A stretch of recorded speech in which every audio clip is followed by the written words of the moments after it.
All right, let's try this again, guys. Let's try this again. Let's see how we do now. Welcome back. Those of you who didn't see my failed attempt at a stream a little bit earlier tonight, just welcome. This is your man, Real Deal, Steele, coming to you live on a extra late Sunday night. What's going on, guys? Good to see you. If you could just smash that like button before we get started, I'd appreciate it.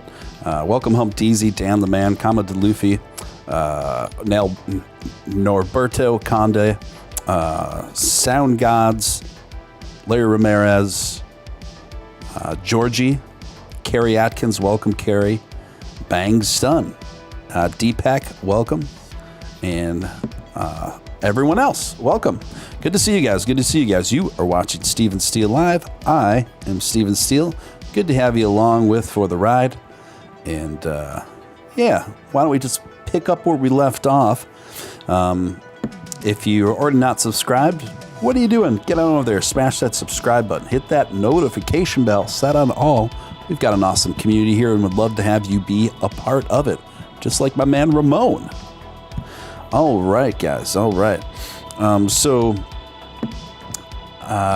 if you feel compelled to super chat anywhere throughout this episode, feel free to ask me whatever questions or comments you want. I will field them to the best of my ability. And obviously, super chats are hugely appreciated for my time and efforts.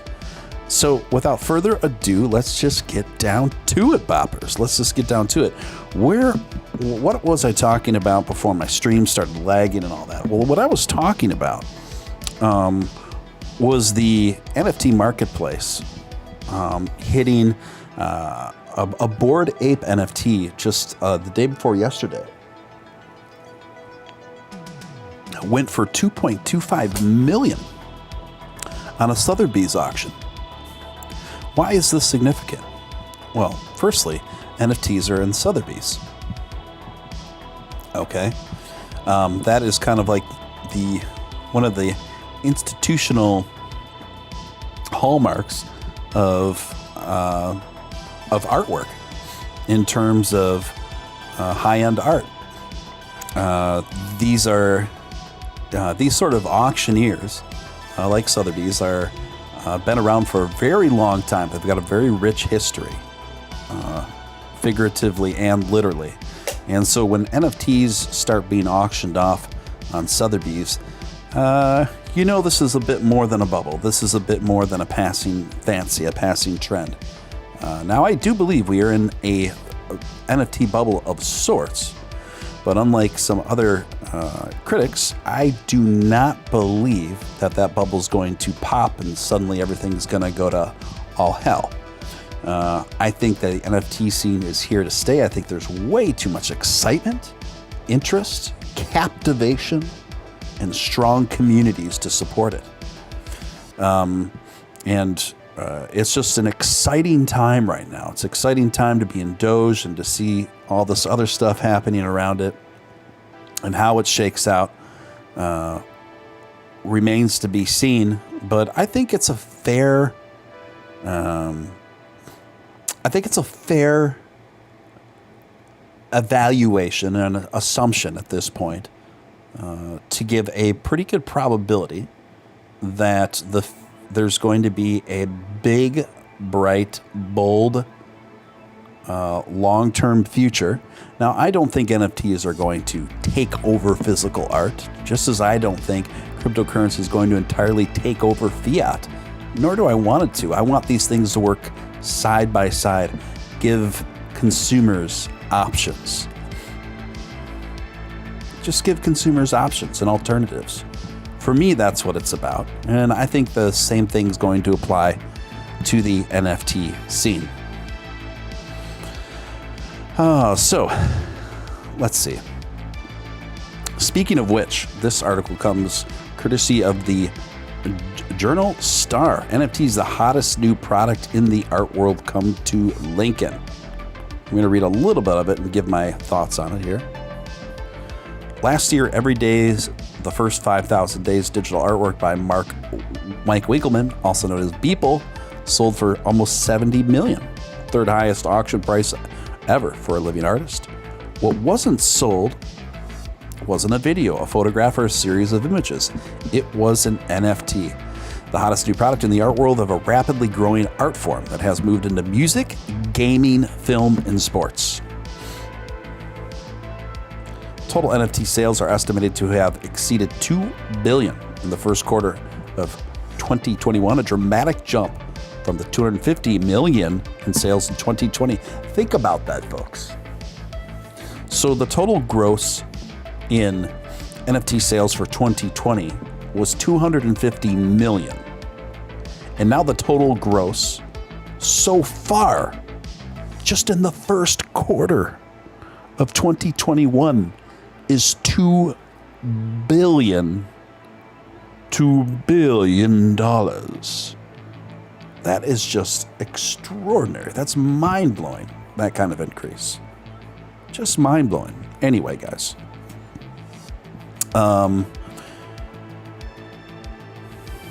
We're trying to break it down for the art consumer who doesn't spend every day trying to figure out what an NFT is, the gallery owner. So basically what this article is about a gallery, a very prominent gallery, who is displaying NFTs on high-resolution screens mounted to the walls, just like paintings are, right? Around the gallery. I think we're going to see a lot more of this. I think we're going to see a lot more of this in the future. And I think it's just the natural evolution of things, frankly. I think we're going to see high-resolution screens up on galleries, back to back, and right next to paintings and sculptures. To be clear, I don't want NFTs to overtake the physical art world. I love physical art. I collect mostly oil paintings, vintage impressionist oil paintings. My passion and love for that will never go away. But I would like to see this NFTs work right along the side of just another medium, right? And I in that capacity, at the very least, I think it's here to stay in that regard. Bang Stun kicking things off with a super chat of 420. Thank you, Mr. Stun. Everybody bang Stun tonight. Let's get this party started. Hashtag Doge NFT. Hashtag Doge Momentum. I love it. I love it. High Tech Low Life. I saw you on the Dogecoin subreddit again today with another post. Amazing.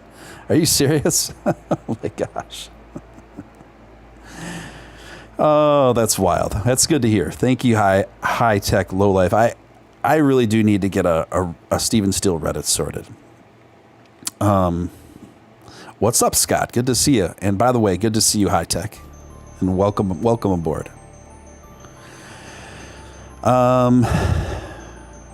Let's see here. Next story. Oh, by the way, the big obvious story.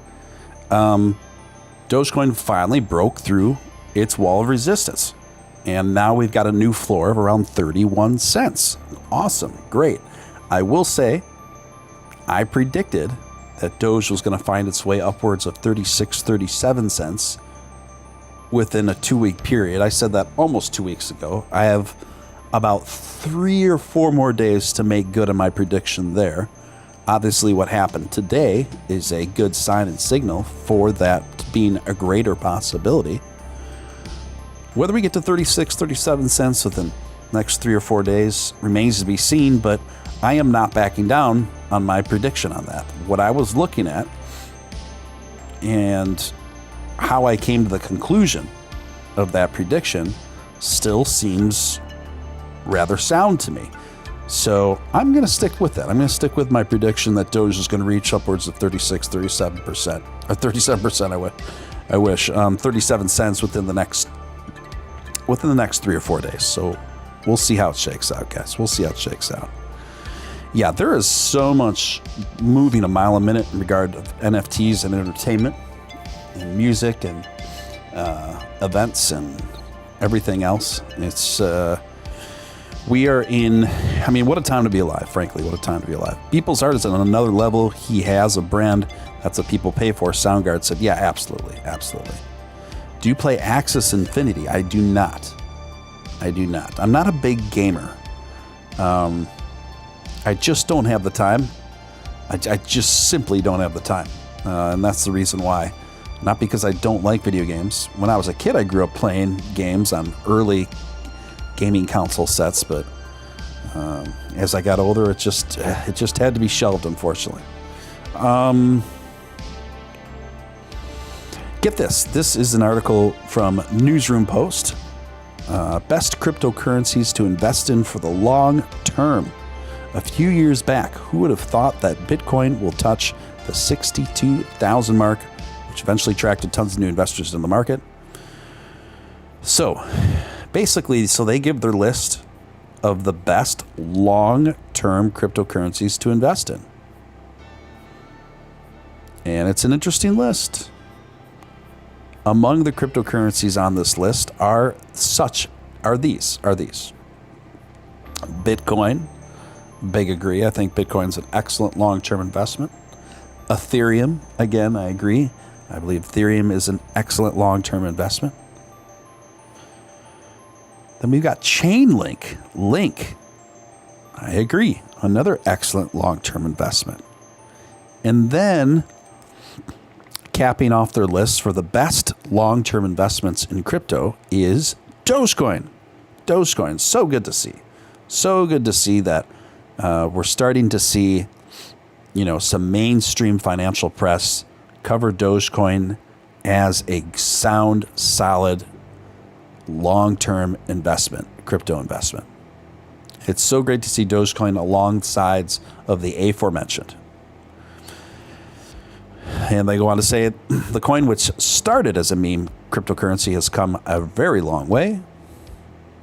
2021 has been a turnaround year for the coin, which saw an increase of 15,000%, which makes it one of the hottest cryptocurrencies to buy. Dogecoin is a direct source of encouragement for all the altcoins who are trying to prove their existence in the market. But Dogecoin also carries solid, unique utilities that solid, unique utilities that prove it to be a great long-term investment. So yeah, that was cool. That was cool to see. That's good to see. Doge is one of the safest. I agree.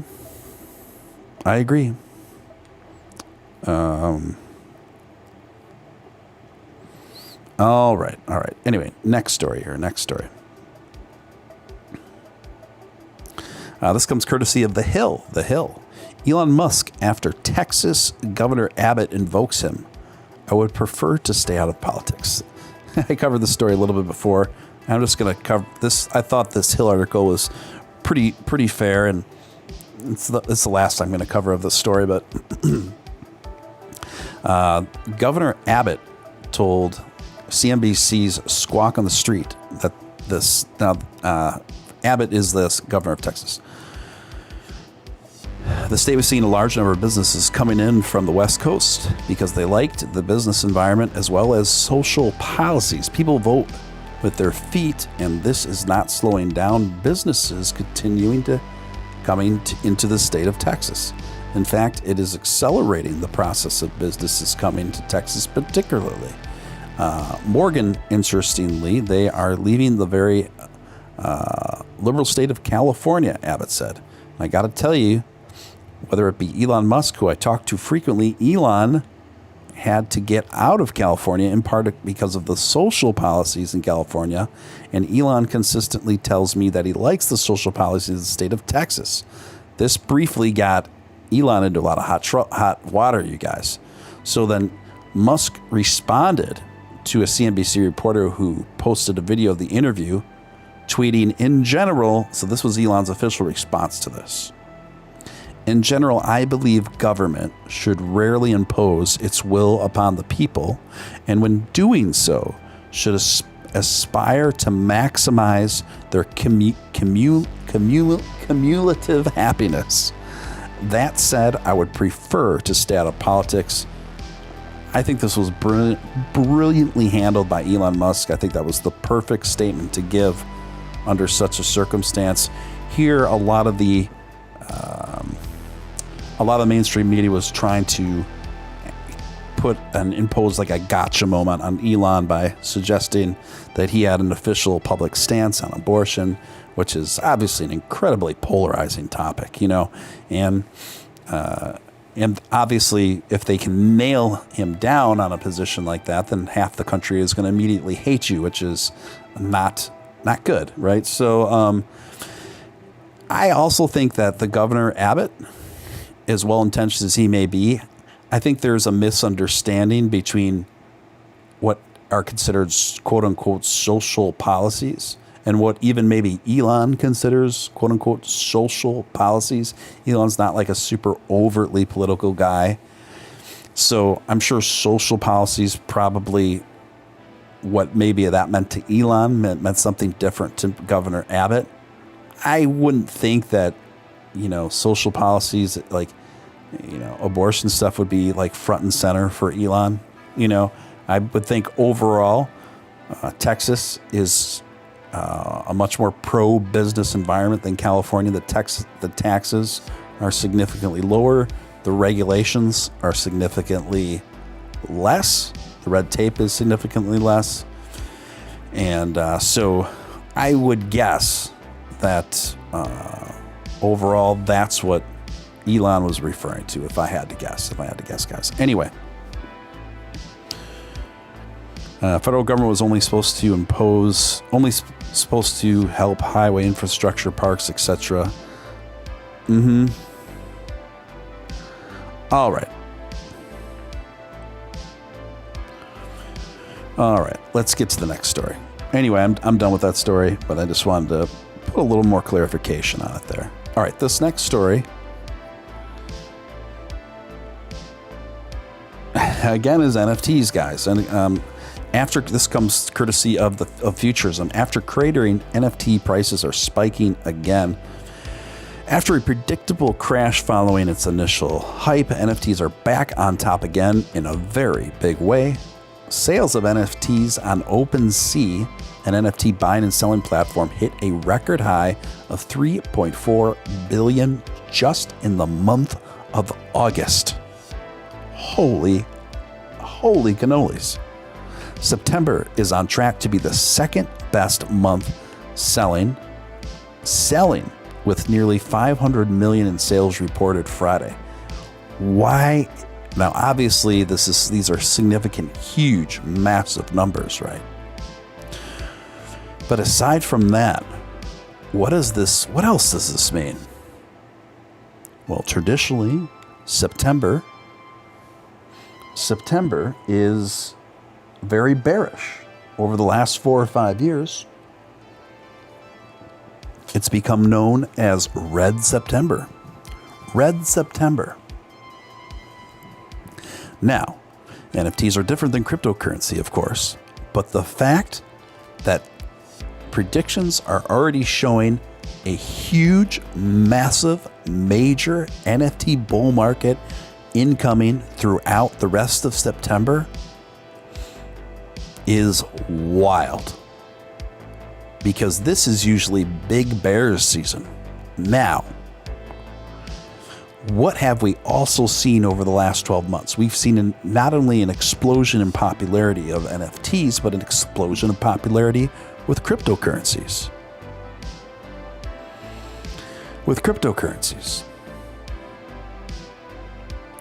Why? Well, there's simply way more investors than there ever have been since this time last year. And it's just incredible. It's just incredible. So that is why I think that red September might not be so red this year.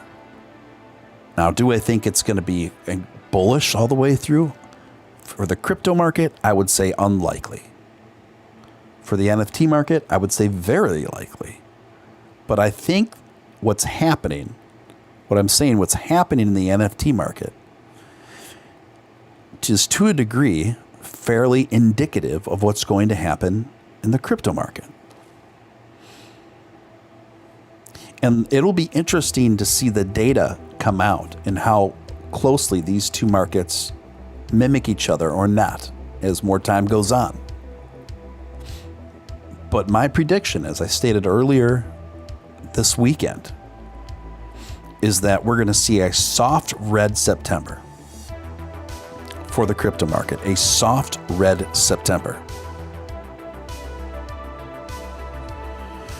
And I'm predicting an immensely green bullish NFT September. And I don't see that slowing down. So a soft red September, and I think we could see an immense bull run for the crypto market as soon as the first week in October.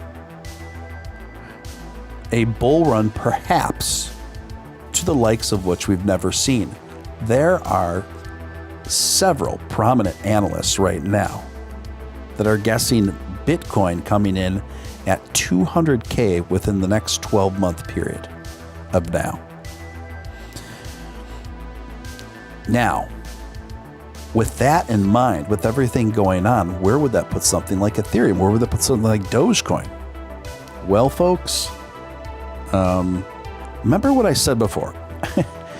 When everybody was predicting Doge easily to $1 by the end of this year, I was always skeptical of this. I said, it might make it to 70-ish, 80-ish cents, but I don't know if Doge is going to make it to $1.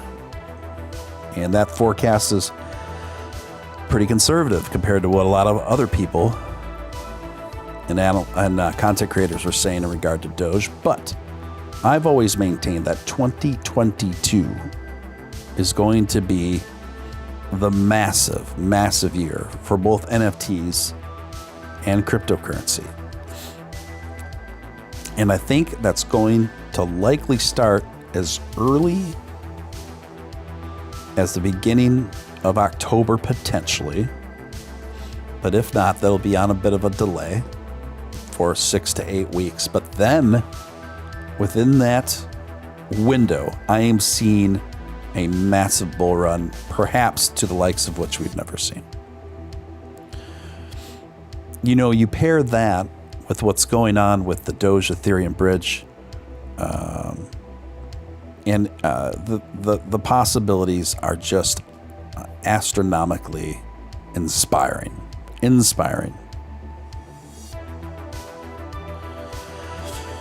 So, you know, it's one of these things too where, well, I'll get into that in a moment. I'm just putting a bookmark in my head on what to get to next.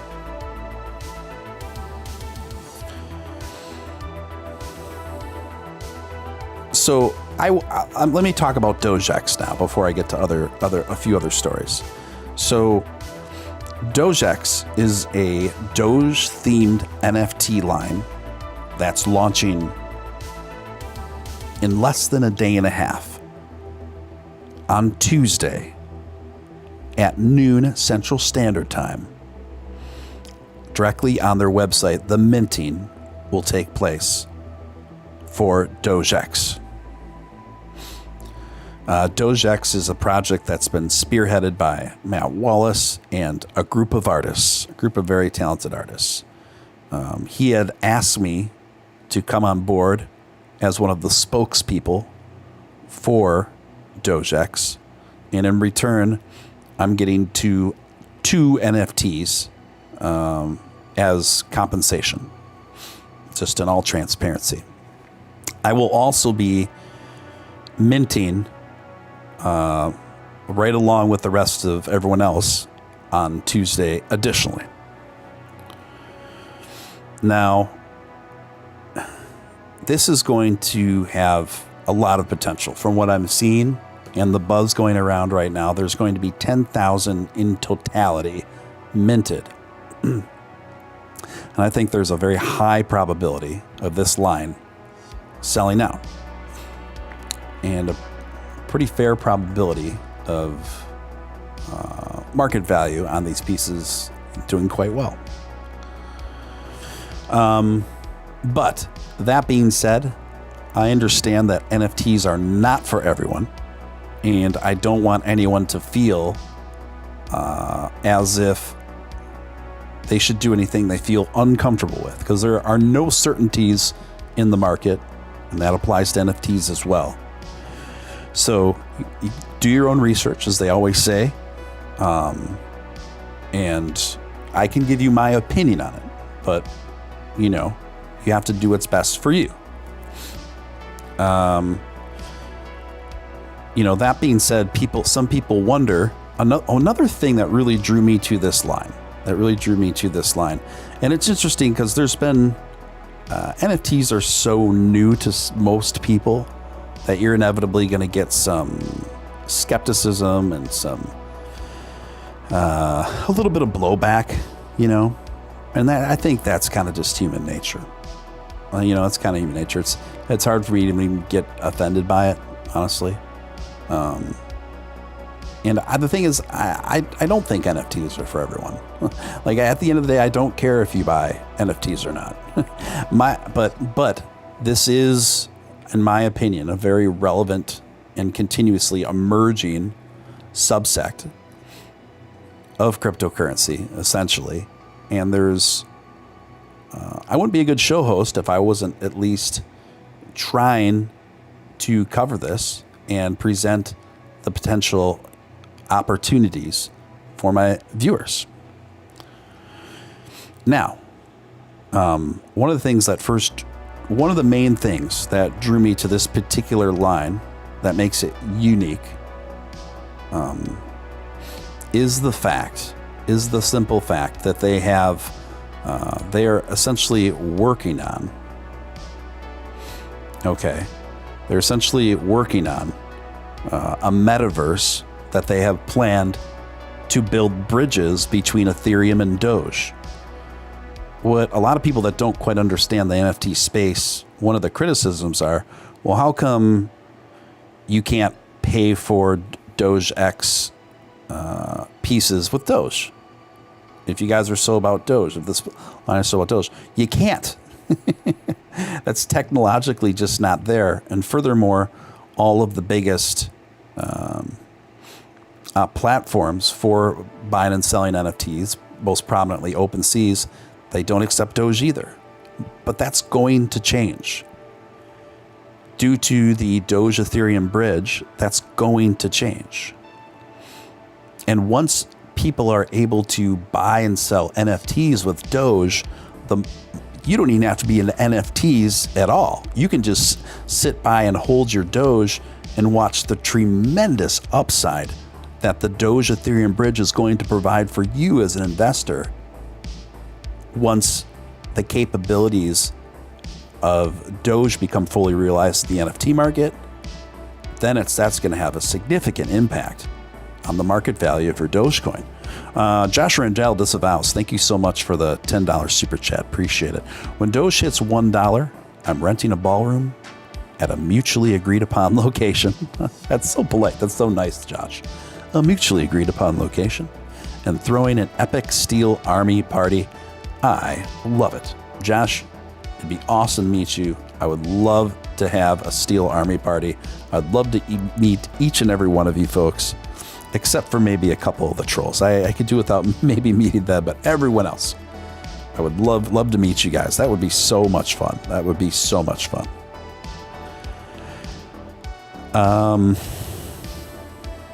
So, Scott says membership. Oh, you're talking about the membership for my channel. Membership is $4 a month, completely worth it. Literally had Mishi from the Dogecoin Foundation in the chat 2 nights ago. Thank you, Scott. Yes. Yeah, and I do a lot of exclusive membership chats where I share a lot of extra info.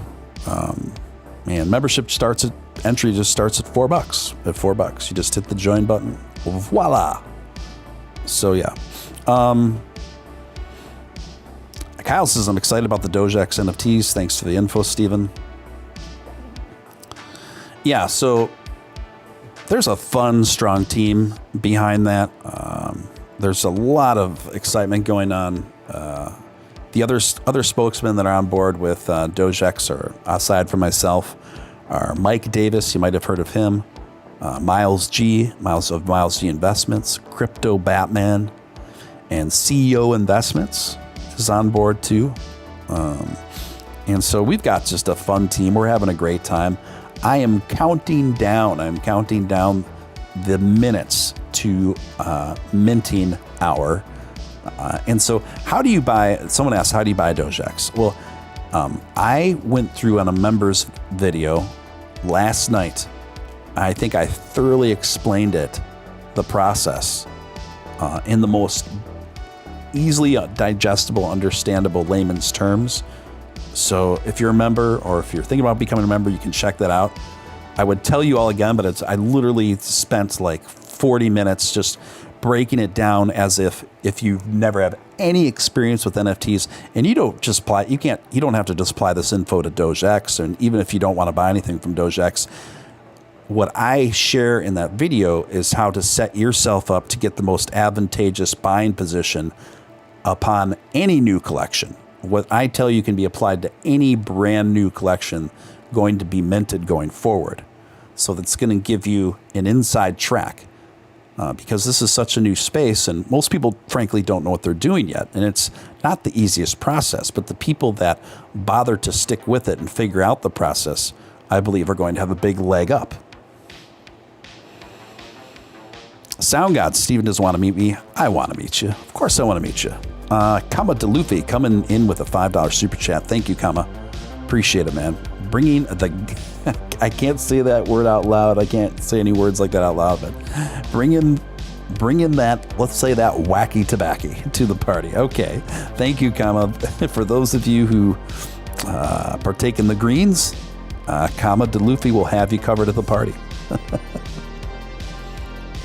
Scott says I'm going to mint something like 5 to 10 DogeX. Wow, big DogeX energy there, Scott. Crypto Batman is my hero. He's my hero too. I get along with all those guys, honestly. Matt Wallace, Crypto Batman, Miles G. I don't really know Mike Davis too well. He's the only one I don't know very well. I'm familiar with his channel and his content, but I haven't really become good, closer friends with him like the other guys. In fact, he's the one that doesn't watch my channel. Everyone else watches this show pretty regularly. In fact, I'm surprised Miles hasn't popped his head in here. Yeah, Crypto Batman's a great guy. He and I chat all the time. He's hilarious. He is hilarious. So yeah, it's exciting times. And I'm so looking forward to the launch of that collection. Scott says I own 2 Crypto Batman body sticks NFTs. Talk about inspiration. Here, Crypto Batman started his own NFT line, seemingly out of the blue. The Bobby Sticks collection. It 50x'd in a week. Good for him, man. Good for him.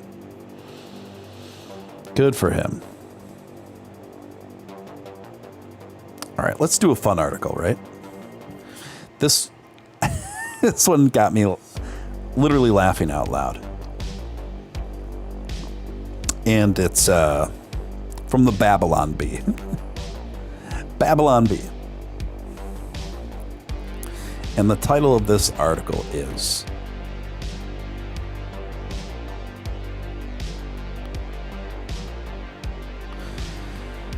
Top 10 Animals Noah Should Have Yeeted Off the Ark. Yeeted. I love that word in this context. Top 10 animals Noah should have yeeted off the ark. I'm going to read this article to you. And we've got the top 10 list. Noah was a pretty cool dude, saving humanity because he trusted in God and all that. But he did make a few errors, in that there are some animals he definitely should have yeeted overboard. Here are the top 10 animals Noah should have pushed off the boat. Are you guys ready? Are you guys ready for this top 10 list? Number 1, geese.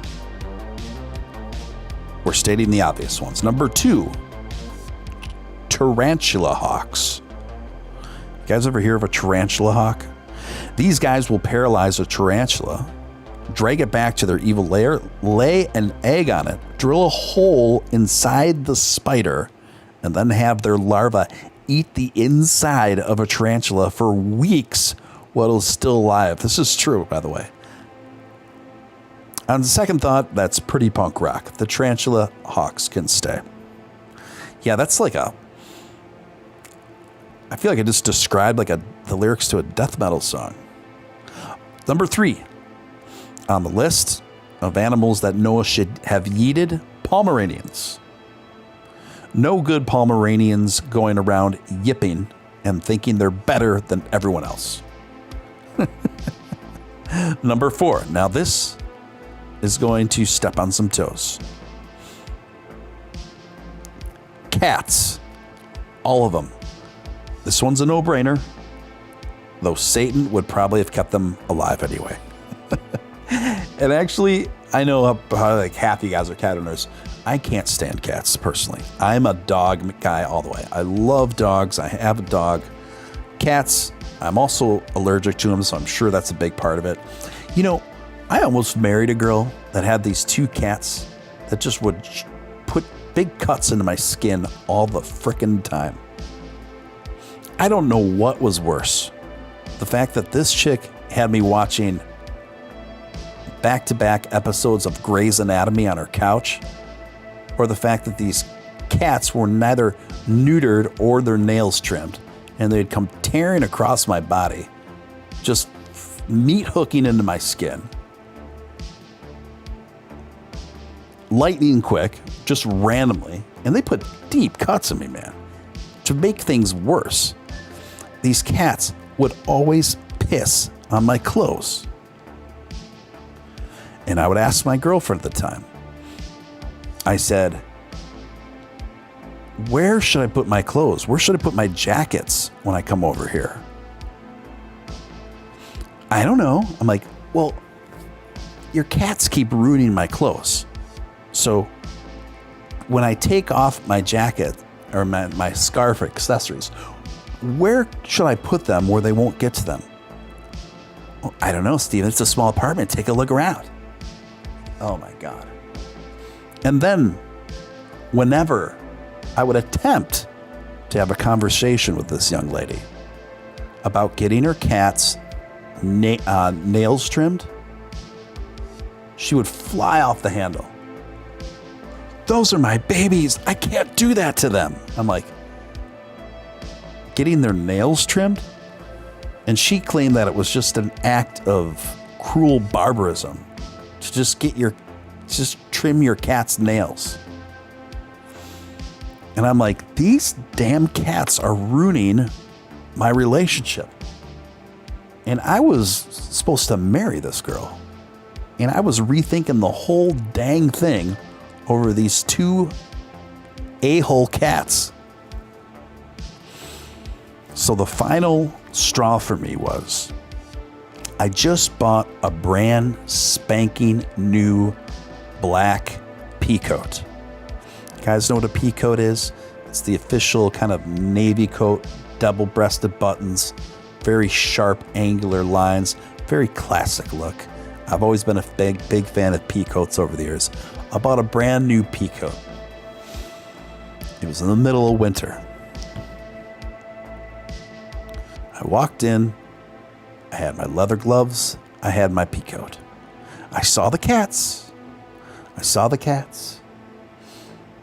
So I put my pea coat and my leather gloves above, get this, above the refrigerator. Above the refrigerator. Now, of course, she wanted to watch frickin' Grey's Anatomy again. If I never see another episode of Grey's Anatomy for the rest of my life, I will be just fine with that. I will be so good with that. So spent a few hours on the couch, had some popcorn,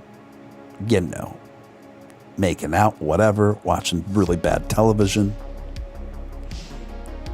And I had to work early in the morning, so I'm like, I gotta bounce. So I get up off that couch. I go to put on my brand spanking new pea coat. I'm in the car ride home. I got the music playing. It's in the middle of winter, so the windows are up. And I start going, what? Oh, God.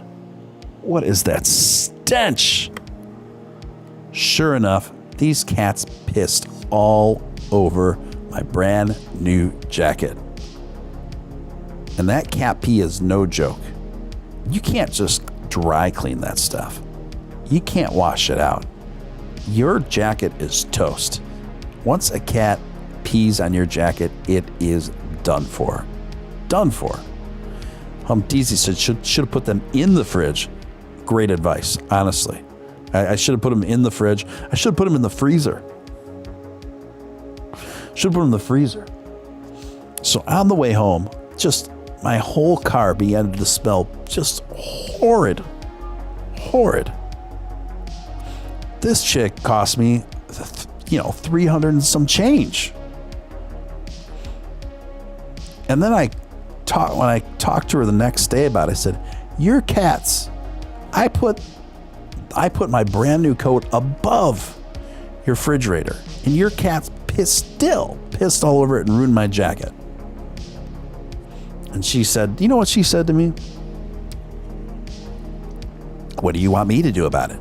And I was like, oh my gosh. And that was the beginning of the end. Honestly, that was the beginning of the end of my relationship with this girl. I wasn't going to live the next 10 years of my life with these two little a-holes. Not going to do it. Not going to do it. Good grief. I didn't dodge one bullet there. I dodged three. Okay, back to the list. Back to the list. We're counting down the top 10 animals brought to you by the Babylon Bee. The top 10 animals Noah should have yeeted, physically kicked off the ark. Number 5, bats. The pandemic could have been prevented, Noah. Number 6, Insane Clown Posse fans. Oh my gosh, the world would be a lot brighter in the place. They're arguably animals, I guess, right? That's a bit harsh, though. I suppose I'm an ironic fan of them, but that's not very nice. Keep in mind, this is not my list, you guys. Number 7, skinny cows that produce skim milk. What is the point of these guys anyway? I'm lactose intolerant, so I drink almond milk usually. Number 8, Joe Biden. If Noah had just tossed Biden off the boat, we wouldn't be in this predicament. That's cold. That's cold. Number 9, elephants the future symbol of the Republican Party. Okay. So they equal it out there, right? Tit for tat. Number 10. And number 10, for the number 10 on the top 10 animals that Noah should have yeeted off the ark, it is squirrels. Finally, Noah should have tossed off the squirrels. They're definitely up to something. Okay, if you guys had this list, which animals should you think Noah should have yeeted off the ark? I think mosquitoes. Mosquitoes should have been yeeted off the ark. Scott says magnets. How do they work? What was that song called? Miracles? Yeah, mosquitoes should have been off the ark. I don't know. Rattlesnakes? Hey, Sammy. Yikes. Are you going to marry her? Was she a gymnast? She wasn't a gymnast, but I can tell you firsthand she was quite flexible. What other animals would you kick off the ark? I would say mosquitoes gotta go, you guys. They gotta go. Ticks, no more Lima. I agree. Great choice, Kyle S. No more ticks. Get the ticks out of there. Big agree on that one. What's her Facebook? I'm not going to tell you guys my ex's Facebook. That'd be the worst thing I could do, man.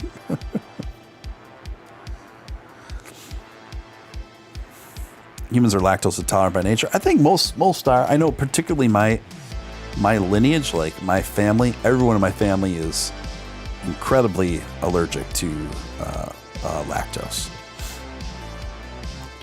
Bats are good. They kill mosquitoes. COVID is I can't say that on here. I can't say that on here. But thank you for your comment, Sound God. Yeah, someone else picked rattlesnakes. There used to be this commercial jingle from CarX. You know, the chain CarX. It used to go, rattle, rattle, thunder, battle, boom, boom, boom. Don't worry, call the CarX man. Yeah, rattle, rattle, thunder, bladder. Bladder? I think that's what they said. Boom, boom, boom. Patrick says, fleas, my poor fur babies. Also koalas. I wouldn't want to kick koalas off the ark. Fleas, I would definitely kick off the ark. But it sounds like Patrick is contending that koalas are spreaders of chlamydia. I don't even know what to say to that one. Leeches, okay. Yeah, leeches. I can see that. Up Deezy says, kick them Sasquatches off the ark. Kick a Sasquatch off the ark.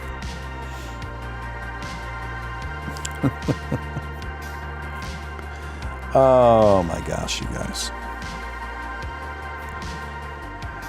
Let's see here. Next story.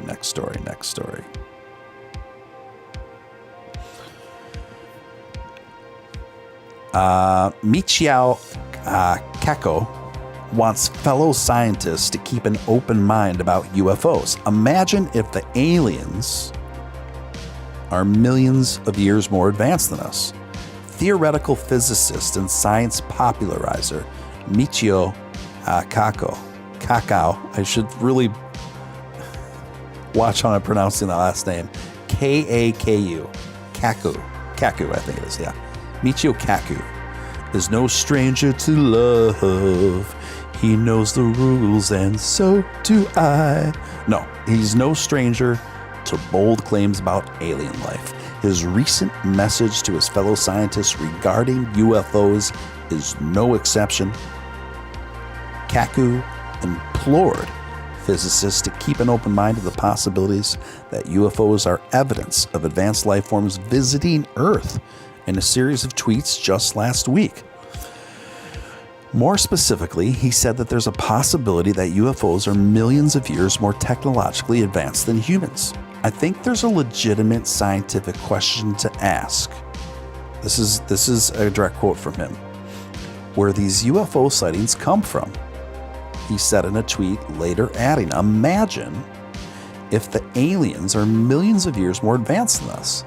New laws of physics open up, so keep an open mind. He also went on to say this, since I've been on several TV science shows concerning UFOs, people have asked me about my position. I think it's a legitimate scientific question to ask where these UFO sightings come from. That does not mean these UFOs are necessarily from another planet, but we should be open to the possibility. What do you guys think? Do you think that there's UFOs currently visiting this planet from other planets, from other parts of the universe?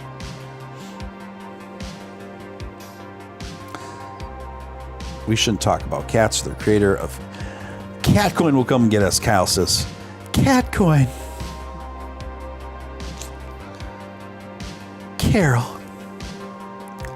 Carol cat.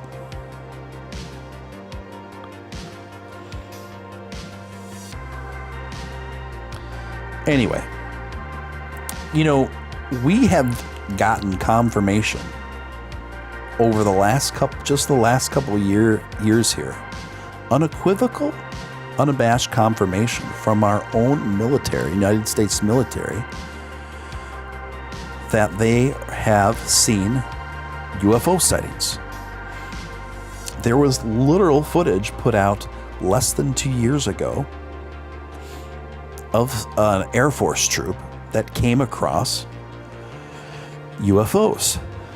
And these guys, the live footage, you should hear them. You can look this up on YouTube and other places.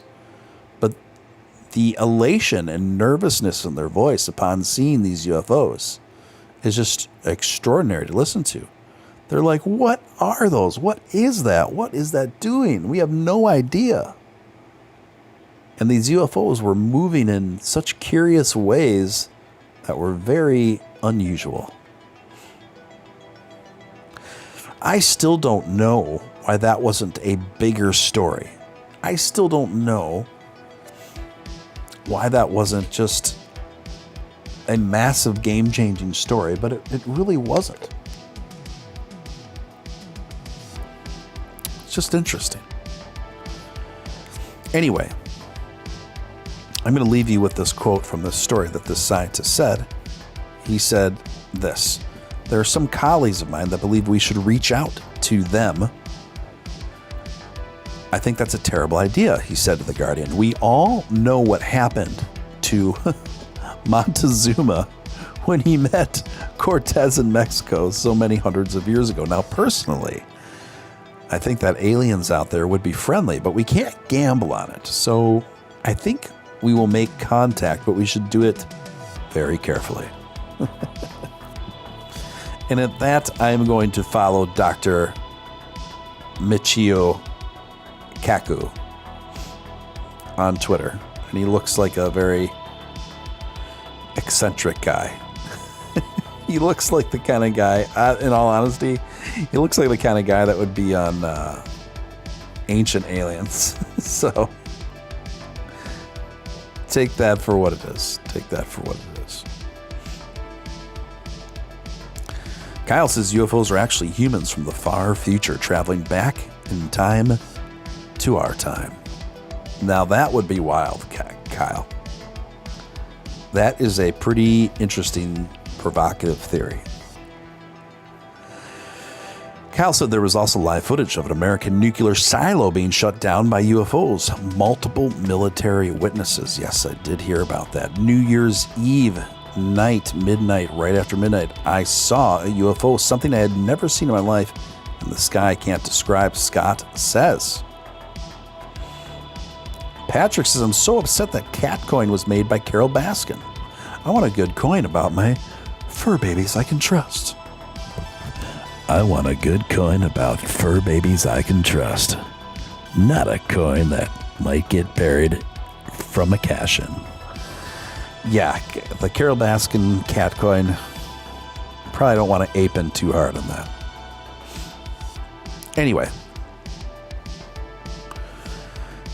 you guys, some of you might have remembered the story that I shared with you where I saw a UFO many years ago. This was, goodness, upwards of 15, 20 years ago. And it was in Michigan, on Lake Michigan. I was, frankly, I was getting it on with a lady. And then she was positioned in a way that you could see the moonlight glisten off of her backside. And as I was beholding that sight and moment in my young man life, I looked to the right of me, and in the sky was an object that was just moving very curiously. It had 3 different colors of light emanating from it, and it looked, anyway, this one, I'm not saying what it was. I'm just telling you what I saw. It went down, just up and down. It went down, and then it just hovered in the same spot for momentarily, and then it just jetted off almost like in another 90-degree angle to where we couldn't see it anymore. Now this young lady saw what I saw, and we just sat there in awe. We had no idea what to make of it, and we just sat there in silence for several minutes before we started talking about it. And yeah, so that was my one experience. Josh Randell disavows coming in at $10 super chat. Thank you for that. Appreciate that. This is Doge style. I see what you did there. If aliens can transverse to galaxy universe, they do whatever they want to us. I'm not worried. You know, that is a very salient point from Josh Randell. If aliens are that far advanced where they could do anything to us, they already would have, right? They would have already just obliterated us right off the planet. Humpteezy said you saw a UFO glistening off her. Yeah, essentially.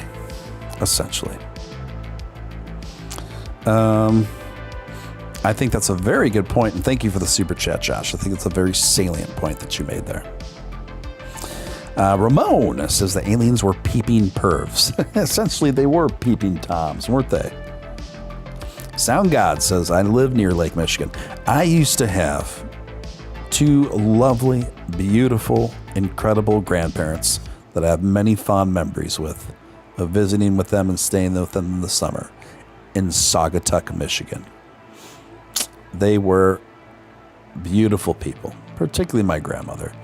And my grandmother was so feisty. She was an absolute pistol right up until her dying day. She was super productive. She had learned, this is at her age, and this is back then, this is almost 20 years ago. She had learned Excel spreadsheet, Windows and all those sorts of things, and got a job basically being a record keeper for this assisted living home and running Excel spreadsheets and stuff. And she learned all that stuff from scratch in her 80s. I mean, just incredible one. And it was on that, and actually, when I saw this UFO, it was when I was in that area for her funeral. And I ended up meeting up with a local lady after the funeral, and yeah, it's just a very surreal weekend, whenever someone passes in your family, you get a front seat to mortality, right? And then you get a bit more introspective. But at the same time, I saw an unidentified flying object, and at that, I saw it glistening off of a rear view that was just extraordinary. So all of these things transpired, you guys, in one wild weekend for me. Just a whole gambit there, right? No wonder you still like, my involvement with that coin has always just been fun. Just fun. People, even when I was talking about it more, people are like, I always gave disclaimers. I'm like, I don't know if you're going to make money on this or not. I'm just along for the ride. I just think it's kind of a fun thing. It's kind of a fun thing.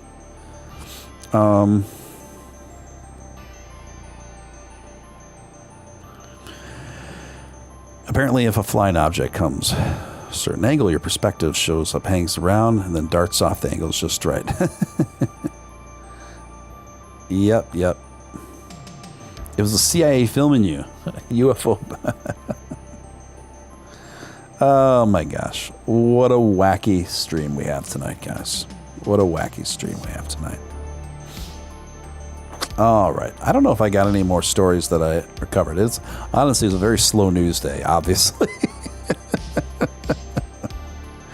Let's see what else we got here. Super wealthy fund mysterious lab. This comes courtesy of The Byte. Lab to unlock immortality. Jeff Bezos is reportedly on its top investors. Go figure. And this is Altos Labs, it's called. A new and somewhat shadowy Silicon Valley company dedicated to anti-aging research is getting major funding from the uber wealthy Altos Labs, a biological reprogramming tech company, is allegedly attracting big name investors such as Amazon CEO Jeff Bezos and Russian Israeli billionaire Yuri Milner, according to MIT Technology Review. The company is currently luring some of the world's top scientists to join with big salaries and promises to give them free rein on their anti-aging research. Some of the folks joining are bound to raise a few eyebrows as well.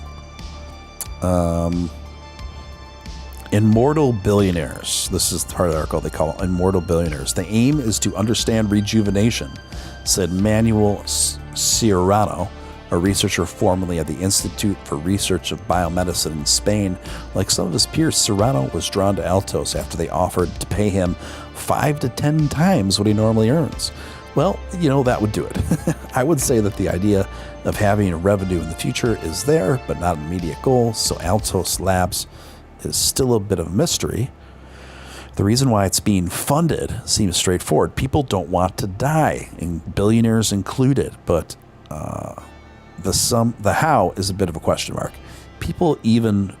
Perhaps even a scarier question mark is who exactly gets access to immortality, even if and when it's unlocked. Of course, Jeff Bezos is in on this big time. This is an industry I'm surprised hasn't taken more prominency with our politicians, with our leaders. I mean, the quest for immortality, the quest for significant expansion of the average lifespan, in my opinion, should be much more front and center than anything else, almost anything else. Or it should at least be on the short list of issues and research and funding to be allocated that we demand from our elected leaders.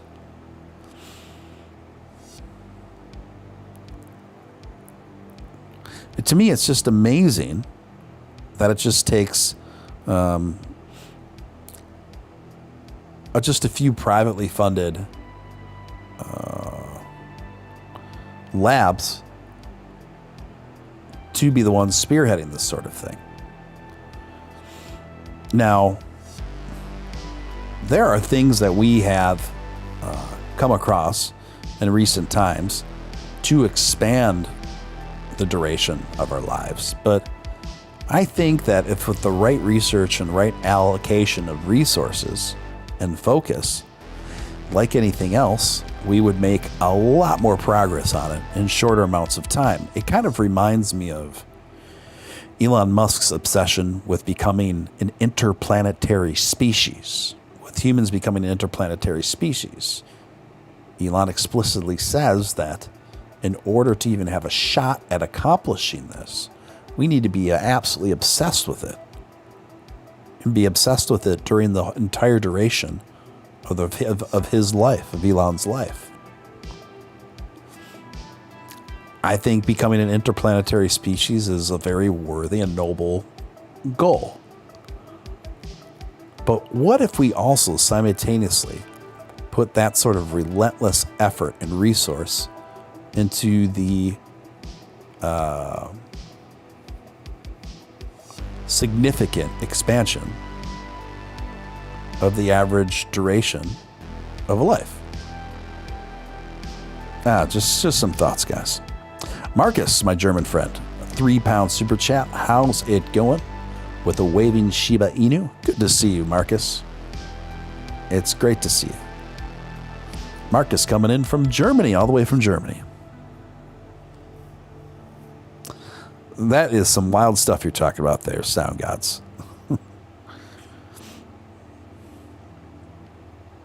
I'm not saying you're right or wrong. I'm just saying that's wild stuff. Elon might be the first person to be able to live forever, Abstractus. Who knows? Who knows? We'll find out. Stephen, have you heard of the species of jellyfish called the Turritopus dorni, aka immortal jellyfish? It reverses aging and can potentially live forever. There's genetic research on it. Now that is wild, wild stuff. Firstly, no, I haven't. And now you've given me something to research, Kyle. You've given me something to research.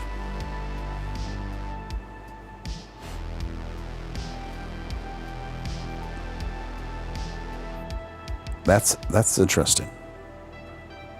That sounds like a big potential breakthrough. I think of ADA as the decent earner, nothing massive though. Yeah, I think that's a pretty good summary of it, Josh.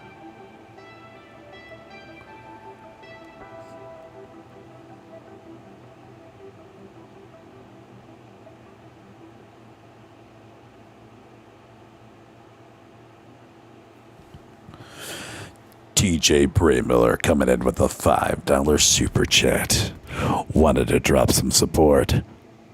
Don't know how late AM. Thank you, TJ Braymiller. Appreciate the $5 super chat, my friend. Appreciate that. The immortal Elon, someone said. Patrick McKinnis says, if you want news, Stephen, I have 2 comments with food for thought about possible DeFi fail. Okay. All right.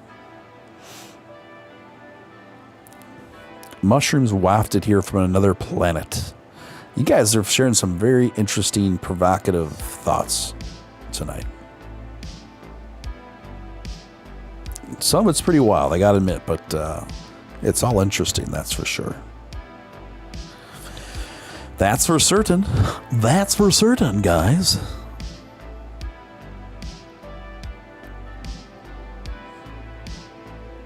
All right. Anyway, so just to summarize, guys, we picked out the 10 animal species that we would have yeeted off the ark. We also established that DogeX is going to be freaking awesome, and its minting date is this Tuesday at noon Central Standard Time. So it's going to be give or take an hour or two for most of us, anyone in the States anyway. You'll have to figure that out overseas. How do you buy DogeX? Directly through the DogeX website. Check them out on Twitter. The website's there. The Discord is there. The Discord group is rocking as well. You can figure it out between those two.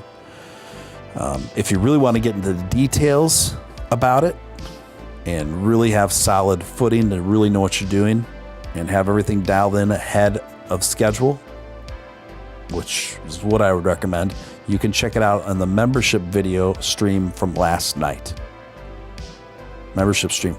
So I will use this opportunity to shill my memberships because they only start at $4 a month. And I do a pretty fair amount of extra members only chats as well. So you can check that out. Phantom could pump its DeFi with the Ethereum bridge. ADA might not work. No global ledger. It's all theoretical. I agree with that. There's no conclusive proof that ADA is going to work and going to work across the board in that regard. It's purely speculatory at this point. TJ Bramiller, glad to see Doge staying afloat at 31 cents. 31's the new floor. It's a great place to be. Before we consolidate. Well, we are consolidating now and take off again. Marcus coming in with the £5 super chat. DogeX minting, 7 p.m. German time. I love it. Marcus is going to be there. I'm going to be there minting as well. Additionally, just like everyone else, I will be waiting with my finger ready to go, my trigger finger ready to go, ready to pounce on minting.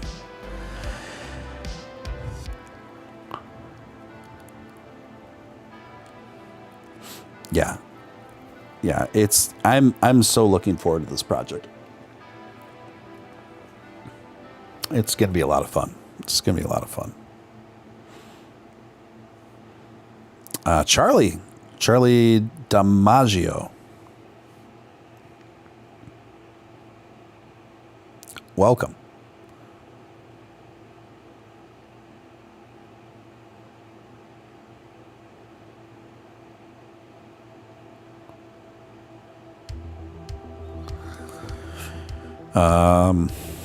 Yeah, I can't read that one out loud, Josh.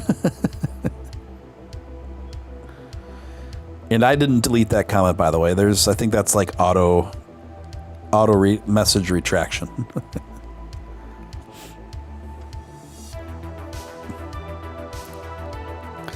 High Tech Lowlife said, Elon knows we need a backup planet because if this ship goes down, we go down with it. Because even if you live forever, you can still be killed.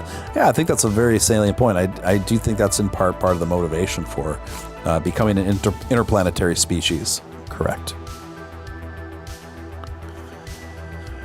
All right. Okay, guys. Unless you have any other questions for me, just let me know. I'll hang out for a couple more minutes here. You know, I'm open for questions or comments or whatever, just for a couple more minutes. But I'm out of news for the night.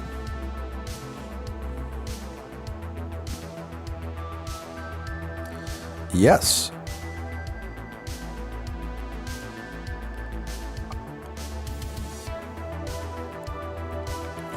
Dylan McDougal. What's up, Dylan? So, just to also recap, I'm still sticking to my prediction that Dogecoin could see upwards of 36-37% within the week here, within the next 3 to 4 days. Everything that I was looking at previously and given the trends that I'm looking at, I still think it's a fair probability. Next round of serious resistance is right around high 33s. Get past that, easy blast to 36-37 cents.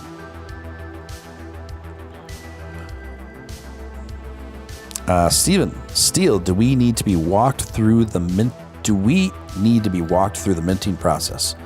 Josh, you might have missed the members only stream I did last night, but I went through all of it. But if you've never minted an NFT before, I would suggest getting enough Ethereum loaded up on your MetaMask wallet. And then on the DogeX website, on the home page, you see very prominently where to connect your MetaMask wallet to the DogeX website. And then you can put in how many NFTs you want to mint. Now that feature is obviously not available until the hour, right? But at that point, that's where you process it. And then I would suggest having an OpenSeas profile ready to go, where you can view your purchased NFTs and decide whether they're to hold or flip it. It's all entirely up to you. Yeah, Super Chat is back, Dylan McDougall. Super Chat is back. Yes, indeed. Finally got that sorted with the YouTubes.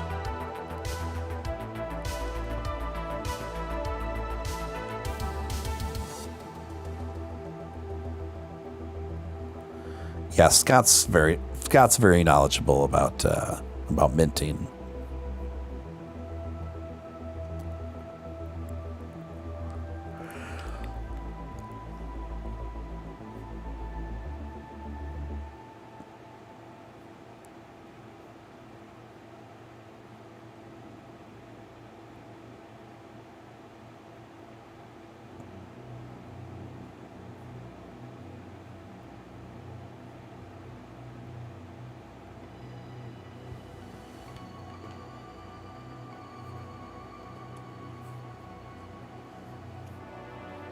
All right.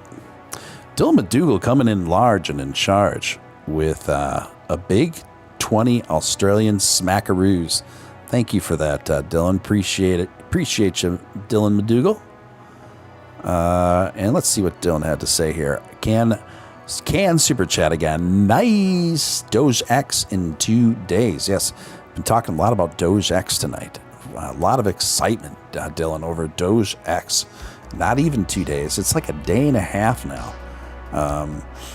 And from everything I've seen, and I think Scott, he pays a lot of attention to these things as well. You can get a pretty good feel for the engagement and the anticipation and the scope and the buzz going around from the amount of people and talking about online to the amount of people involved in the Discord, respectively, and to the people that are on board. You can get a pretty good idea. I'll put it this way. I've seen NFT collections sell out quickly with a lot less interest than DogeX. With a lot less interest than going into it than DogeX. Scott says there's a limit, 20 per wallet that you can mint. Definitely get at least 2 or 3. Dylan says, yeah, it's gonna be wild. I just want to sell my NFTs. Oh yeah, that's right. Abstractus is an artist and sells NFTs. So, yeah, Abstractus, feel free to pop in a link or something in the chat if anyone wants to check out Abstractus Artemis's NFTs. I know that another one of our community members, Celeste, who's not here right now, one of our mods, she's been making really cool pixelated NFTs. They're really cute. They're like called Sleepies or something. Like different characters fast asleep in the high pixelation style. They're pretty cool.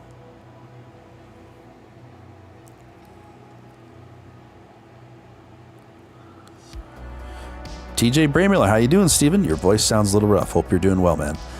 The voice is rough because I stream so much. The voice is rough because I stream so much. That's why. It's a little bit raspy. It's raspy. It's raspy because I stream so much, guys.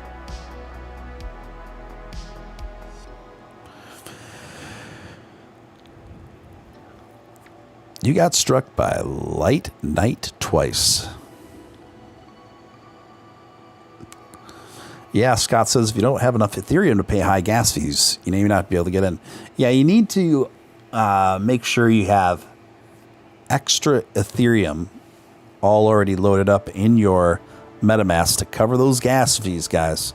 Until Ethereum 2.0 comes out, those gas fees are they're a bitch. They're a bitch. But you know, when you look at, put it this way, when you're looking at an NFT that is worth a couple of Ethereum, you're not going to be losing a ton of sleep over the gas fees you paid. You know what I mean? But there's no guarantees. There's no guarantees in NFTs. There's no guarantees in crypto. So it's all risky. See what I did there? So just always keep that in mind, guys.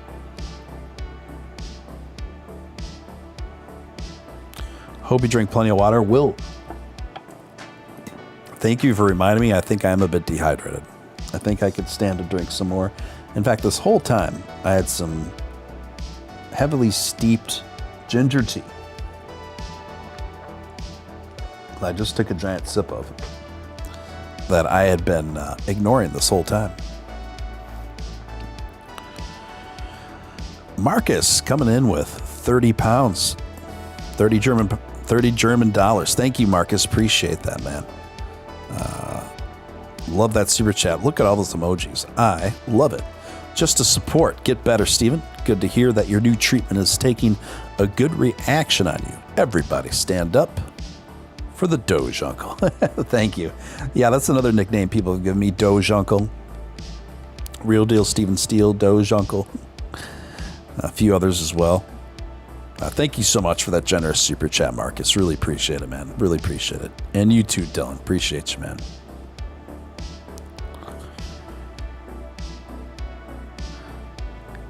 High Tech, you ended up on the front page of Doge subreddit 2 days ago straight. 2 days in a row. I didn't know that. I'm gonna have to check that out when I'm not streaming. That's hilarious. I didn't know I made it. I didn't know I made it back to back again. I had no idea. I had no idea. All right, gang.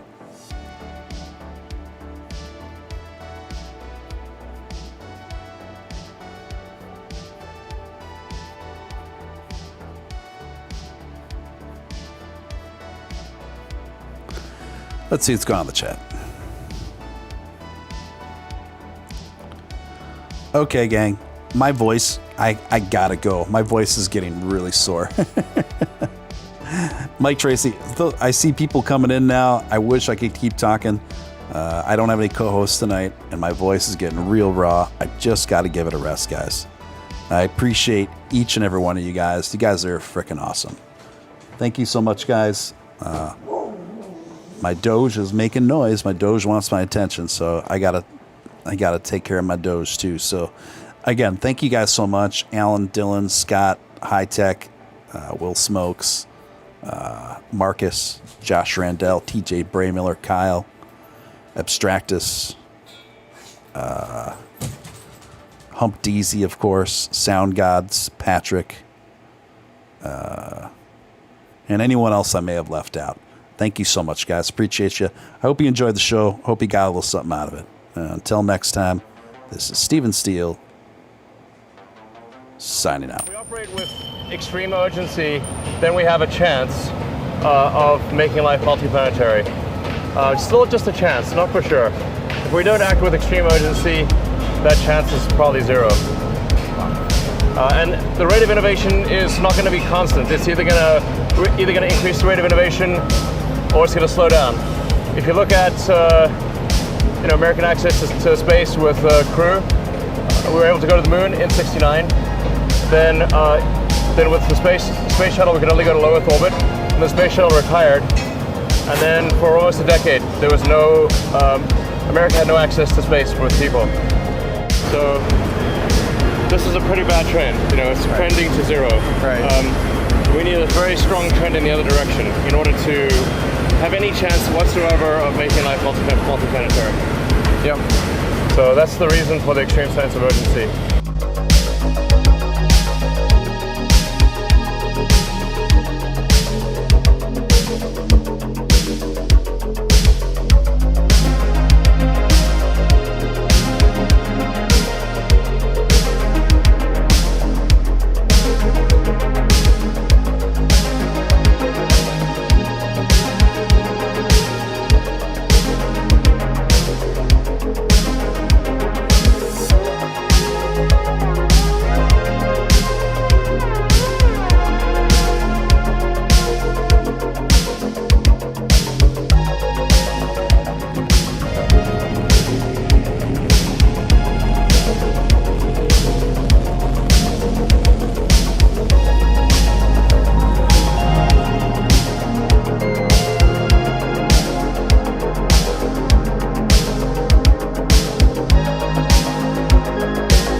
build the technologies necessary to make life multiplanetary. To answer more seriously, if you consider the nature of importance itself and say, how do you tell that anything is important? Well, the lens of history is a helpful guide here. And the more you zoom out, the more you can distinguish the things that are important over a great span of time, the truly important things, versus the things that may seem important in the moment but are forgotten once that moment has passed.